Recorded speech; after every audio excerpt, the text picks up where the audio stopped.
ये समाज, ये मीडिया, ये सरकार इतनी खुदगर्ज कैसे हो सकती है? आप जानते हैं उत्तराखंड में जो हमारे मजदूर फंसे हुए हैं सिलक्यारा टनल में, 41 मजदूर, उन्हें निकलने में अभी 1 महीने का और वक्त लग सकता है। और ये मेरे शब्द नहीं है, international tunnelling expert Arnold Dix ने एनडीटीवी को दिए गए इंटरव्यू में इस बात की तस्दीक की है कि अभी उन्हें 1 महीने का और वक्त लग सकता है। खबर क्या है दोस्तों, मैं आपको बताता हूं और इसमें सियासत क्या चल रही है।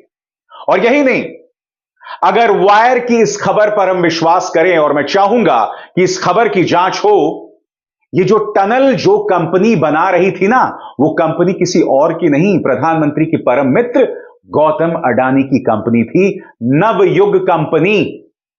उसकी चर्चा मैं करूंगा, मगर सबसे पहले इसके सियासी पहलू की बात करते हैं। मैं आपको बतलाना चाहूंगा दोस्तों, मोदी सरकार ने अमेरिका से एक ड्रिलिंग मशीन मंगवाई थी और उस ड्रिलिंग मशीन के जरिए हॉरिजॉन्टली, यानी इस अंदाज में ड्रिल किया जा रहा था। मशीन अंदर जाती है, टूट जाती है। अब वर्टिकल ड्रिलिंग की जा रही है, यानी कि ऊपर से खुदाई जा रही है। एक मजदूर अंदर जाएगा, वो खुदाई करेगा और फिर वो कुछ देर बाद बाहर आएगा। और इसके लिए भारतीय सेना मद्रास सैपर्स की मदद ली जा रही है। यानी कि एक बार फिर एक बड़ी चुनौती, एक बड़े संकट के लिए भारतीय सेना हमारे बचाव में आई है दोस्तों। मगर आज जो मुद्दा मैं आपके सामने लेकर आया हूं दोस्तों, याद कीजिएगा, पुष्कर सिंह धामी, उत्तराखंड के मुख्यमंत्री पुष्कर सिंह धामी टनल में फंसे एक मजदूर गब्बर सिंह से बात कर रहे थे कि बस अब कुछ ही घंटे रह गए हैं, हम आपको बाहर निकालने वाले हैं, मोदी जी की पूरी निगाह है आप पर। याद कीजिएगा, और यह सब कुछ हो रहा था कैमरे के सामने। क्यों? क्योंकि अगर चंद घंटों में वो बाहर आ जाएंगे तो इसका फायदा चुनावों में भी लिया जा सकता है। और मुझे इतना सा भी शक नहीं होता दोस्तों कि अगर वोटिंग वाले दिन उन मजदूरों के साथ प्रधानमंत्री लंच भी करते, मगर बदनसीबी से वो बाहर नहीं निकल पाए। जो ड्रिलिंग मशीन इस्तेमाल की जा रही थी वो टूट गई। मगर सबसे पहले देखिए पुष्कर सिंह धामी इस मुद्दे पर क्या राजनीति कर रहे थे, देखिए। हाँ, गब्बर सिंह जी, मैं पुष्कर सिंह धामी बोल रहा हूँ। राम राम। कैसे हैं आप लोग?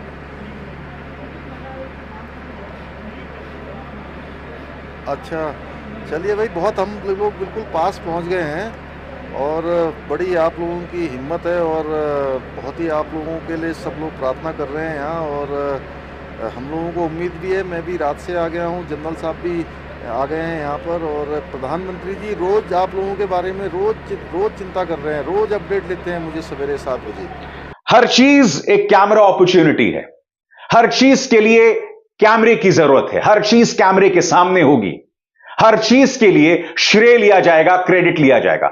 मैं आपसे सवाल पूछना चाहता हूं, अब कितने न्यूज चैनल्स ये सवाल पूछ रहे हैं, कितने न्यूज चैनल्स आपके सामने ये सवाल रख रहे हैं कि आर्नोल्ड डिक्स के मुताबिक क्रिसमस तक का वक्त लग सकता है। जी हां, यह मेरा बयान नहीं, यह आर्नोल्ड डिक्स का बयान है। मगर सबसे शॉकिंग बात जो सामने उभर कर आई है, और इसकी पड़ताल किसी और ने नहीं, द वायर ने की है। द वायर का कहना है कि जो कंपनी इस टनल के लिए जिम्मेदार है उसका नाम है नवयुग कंपनी, जो कि आंध्र प्रदेश में बेस्ड है। मैं आपको बतला दूं, ये जो टनल बनाया जा रहा था ना, प्रधानमंत्री की जो महत्वाकांक्षी योजना है, 4 धाम योजना, उसी का हिस्सा थी। प्रधानमंत्री ने ही इसका उद्घाटन किया था। अब आपके सामने नतीजा है, वो टनल गिर गया जिसमें हमारे 41 मजदूर फंसे हुए हैं। मगर जो बात मैं आपको बतला रहा हूं दोस्तों, आपको ध्यान से सुनना होगा। आपको इस कंपनी पर गौर करना पड़ेगा, इस खबर के मुताबिक, जिसका नाम है Navyug company, Navyug engineering company. इसकी कहानी क्या है और अडानी ने इसे कैसे हासिल किया, यह भी आपको ध्यान से सुनना पड़ेगा। नवयुग इंजीनियरिंग कंपनी आंध्र प्रदेश की कंपनी थी और चंद्रबाबू नायडू, जब तेलुगु देशम पार्टी की वहां सरकार थी, उनके बहुत करीब थे। जैसे ही सत्ता पलटी और जगन रेड्डी मुख्यमंत्री बने तो नवयुग कंपनी का बुरा समय शुरू हो गया। जगन रेड्डी ने नवयुग कंपनी से सारे प्रोजेक्ट छीन लिए और बात वहां नहीं रुकी। अचानक नवयुग कंपनी पर इनकम टैक्स की रेड पड़ती है। इनकम टैक्स के 20 अधिकारी आकर नवयुग कंपनी पर रेड डालते हैं। अब एक और प्रोजेक्ट पर गौर कीजिएगा जिसका नाम है कृष्णपट्टम पोर्ट कंपनी प्रोजेक्ट। यह कृष्णपट्टम पोर्ट कंपनी प्रोजेक्ट होता है नवयुग के पास। गौतम अडानी की निगाह इस कृष्णपट्टम पोर्ट कंपनी प्रोजेक्ट पर थी, मगर जाहिर सी बात है वो प्रोजेक्ट किसके पास था? नवयुग कंपनी के पास। साल 2020 आता है और गौतम अडानी नवयुग कंपनी के 75% हिस्से पर कब्जा कर लेते हैं, एक्वायर कर लेते हैं। और अगले ही साल यानी 2021 में जो 25% बचा होता है उस पर भी गौतम अडानी का कब्जा हो जाता है। क्यों? क्योंकि गौतम अडानी की निगाह कृष्णपट्टम पोर्ट कंपनी पर होती है। याद कीजिएगा दोस्तों, उससे पहले इनकम टैक्स ने नवयुग इंजीनियरिंग कंपनी पर रेड मारी थी। मैं आपको याद दिलाना चाहूंगा कि मुंबई में भी जो एयरपोर्ट का पूरा प्रोजेक्ट था, जो पूरी परियोजना थी, वो एक कंपनी के पास थी, जीवीके कंपनी। उस पर भी इनकम टैक्स की रेड मारी जाती है और फिर वो जो पूरा का पूरा मुंबई की जो एयरपोर्ट की परियोजना है वो गौतम अडानी के पास चली जाती है। यानी कि अगर हम दोनों मामलों में देखें तो पहले रेड डालो, दबाव बनाओ और फिर गौतम अडानी आप पर कब्जा कर लेते हैं। मैं चाहूंगा कि वायर जो ये दावा कर रहा है, सरकार और गौतम अडानी इस पर अपनी राय दें। और आपने देखा दोस्तों, चाहे जीवीके कंपनी हो जिसके पास मुंबई एयरपोर्ट को लेकर पूरी जिम्मेदारी थी, उन पर इनकम टैक्स की रेड मारी जाती है, एजेंसीज की रेड मारी जाती है और फिर वो प्रोजेक्ट किसके पास चले जाता है? गौतम अडानी के पास। और याद कीजिएगा, यही मुद्दा राहुल गांधी ने भी उठाया था। राहुल गांधी ने भी जीवीके कंपनी, मुंबई एयरपोर्ट और गौतम अडानी वाला मुद्दा उठाया था कि किस तरह से कंपनीज पर दबाव डाला जाता है रेड्स के जरिए और फिर उन्हें मजबूरन ये प्रोजेक्ट गौतम अडानी के सुपुर्द करना पड़ता है। एजेंसीज को सीबीआई, ईडी का प्रयोग कर जीवीके पर दबाव डालकर हिंदुस्तान की सरकार ने उस एयरपोर्ट को अडानी जी के हाथों में कर दिया। आंध्र प्रदेश की नवयुग कंपनी जिसके पास उत्तराखंड की टनल परियोजना की जिम्मेदारी थी, वहां पर भी दोस्तों इसी अंदाजे बयां का इस्तेमाल किया गया। पहले सत्ता बदलती है, जगन रेड्डी जो कि भाजपा के बहुत करीबी हैं, वो सारे प्रोजेक्ट्स उनसे छीन लेते हैं। उसके बाद इनकम टैक्स उन पर रेड मारती है और फिर गौतम अडानी उस कंपनी पर कब्जा कर लेते हैं। पहले 75% और बाद में 25%।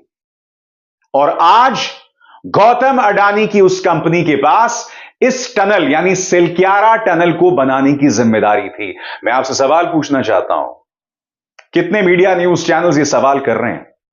कितनों ने यह सवाल उठाया है? क्या यह सवाल पूछा जाना चाहिए या नहीं पूछा जाना चाहिए? चलिए सवाल मत पूछिए, जो सवाल मैं अपने इस कार्यक्रम में उठा रहा हूं कि वो नवयुग कंपनी गौतम अडानी की कंपनी है या नहीं, गौतम अडानी इस बात का जवाब दें। वायर की इस रिपोर्ट का जवाब दिया जाए। इस सवाल का भी जवाब दिया जाए कि आप राजनीति के लिए तो गब्बर सिंह से बात कर रहे थे, मगर जब असली शोले आई तो आप चुप हो गए। कहां गया गोदी मीडिया, बताइए। याद कीजिएगा दोस्तों, आज से कई सालों पहले प्रिंस फंस गया था एक गड्ढे में। 24 घंटे कवरेज चली थी और फिर हम प्रिंस को बाहर निकाल पाए थे। यहां एक प्रिंस नहीं है, यहां 41 राजा हैं, क्योंकि प्रिंस तो बच्चा था ना, पिता तो राजा हुआ। मैं आपसे सवाल पूछना चाहता हूं, आज मीडिया 24 घंटे इसकी कवरेज क्यों नहीं कर रही है? मीडिया किस तरह का कचरा चला रहा है, मुलाहिजा फरमाइए। इसी तरह का कचरा चल रहा है दोस्तों, धर्म के नाम पर, अनाप शनाप मुद्दों के नाम पर। राजस्थान के चुनावों में कन्हैया लाल के मुद्दे को ज्वलंत किया जा रहा है, जबकि अशोक गहलोत सरकार ने तमाम कार्रवाई की थी। मैं आपसे फिर पूछना चाहता हूं, हम अपनी इंसानियत को इस तरह से कैसे खोते जा रहे हैं? आप जो इस देश के नागरिक हैं, आप उत्तराखंड के उस सिलक्यारा टनल में फंसे मजदूरों को कैसे भूल सकते हैं? मीडिया से सवाल क्यों नहीं किया जाता? यह तीसरी बार है जब मैं कार्यक्रम कर रहा हूं और मेरा मंच तो एक 24 घंटे का न्यूज चैनल भी नहीं है, एक सिर्फ यूट्यूब और फेसबुक प्लेटफॉर्म है जहां मैं आपके सामने बातें रखता हूं। जब मैं यह मुद्दा उठा सकता हूं पूरी शिद्दत के साथ, पूरे जुनून के साथ, तो इन गोदी मीडिया न्यूज चैनल्स को कौन रोक रहा है? हां, वो लोग निकल जाते ना, तब प्रधानमंत्री के साथ उनकी तस्वीर जरूर आती और उसका फायदा चुनावों में जरूर लिया जाता है, मगर अब खामोशी है। अडानी के मुद्दे पर भी और हमारे मजदूरों के मुद्दे पर भी, जिन्हें निकलने में अभी 1 महीने का वक्त और लग सकता है।